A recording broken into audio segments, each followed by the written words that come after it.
Allô tout le monde, vous regardez C'est à ton tour, l'émission à laquelle vous participez parce que c'est à ton tour de prospérer. Aujourd'hui, on va voir comment Dieu peut nous faire prospérer dans le désert. Mais avant de continuer, j'aimerais vous inviter à vous abonner à notre page ou à partager nos contenus afin que quelqu'un d'autre puisse être béni. Donc, comment est-ce que Dieu peut nous faire prospérer dans le désert? Peut-être que certains d'entre vous, vous passez par un moment difficile et cela fait depuis un certain temps que vous êtes dans la situation dans laquelle vous vous trouvez en ce moment. Et une des choses que vous voulez le plus, c'est pouvoir sortir de là pour que vous puissiez réaliser vos rêves. Et vous vous dites qu'une fois que je vais pouvoir passer à travers, je vais pouvoir réaliser ci ou je vais pouvoir faire ça. Et c'est vraiment ce que vous avez à cœur. Mais j'aimerais vous dire que là où vous êtes, dans la situation que vous êtes, vous pouvez prospérer. Que Dieu a prévu des choses alors que même que vous passez par là, alors que même que vous vous trouvez dans une situation qui vous semble impossible, qui vous semble vous retenir, je peux vous dire que dans cette situation même, Dieu peut vous faire prospérer. Et c'est un mensonge de l'ennemi de nous faire croire que on va pouvoir réaliser ou avancer ou cheminer seulement quand Dieu va nous faire sortir de là. Et un bel exemple de ça, c'est la vie de Joseph. On va voir dans Genèse 39, le verset 2 jusqu'au verset 6, ce que Dieu a fait dans la vie de Joseph alors qu'il se trouvait, lui, dans une situation très difficile. Il est dit que le Seigneur est avec Joseph et tout lui réussit. Joseph habite dans la maison de son maître égyptien.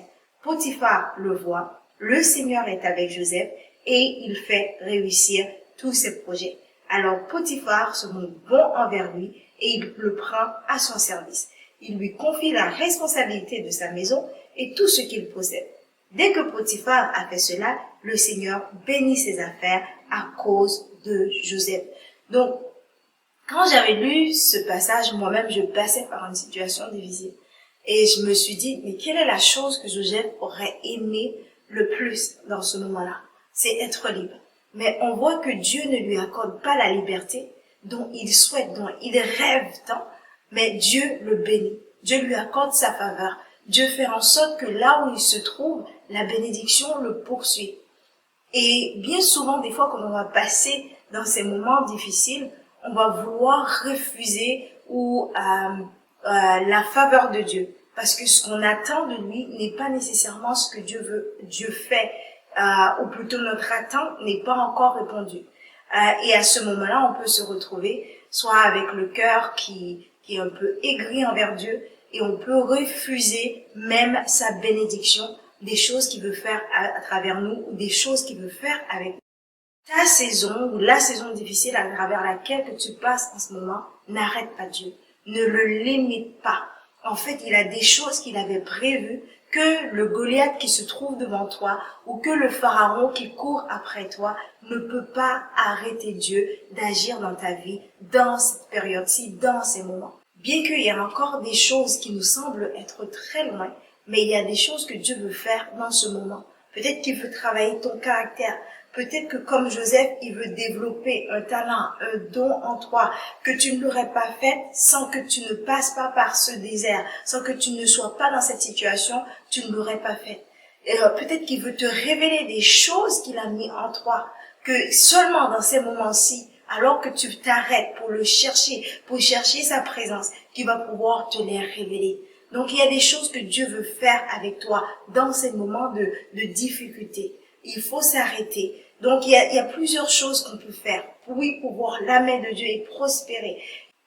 Premièrement, c'est accepter. Accepter, oui, la faveur de Dieu qui peut être différente de notre attente finale. C'est-à-dire de nous sortir, que Dieu nous sorte de là où est-ce qu'on est. 2, il faut demander à Dieu qu'est-ce qu'il veut faire dans cette saison. Chercher à savoir qu'est-ce qu'il a préparé pour toi alors que tout semble bloqué, mais il y a des choses que Dieu peut faire et veut faire.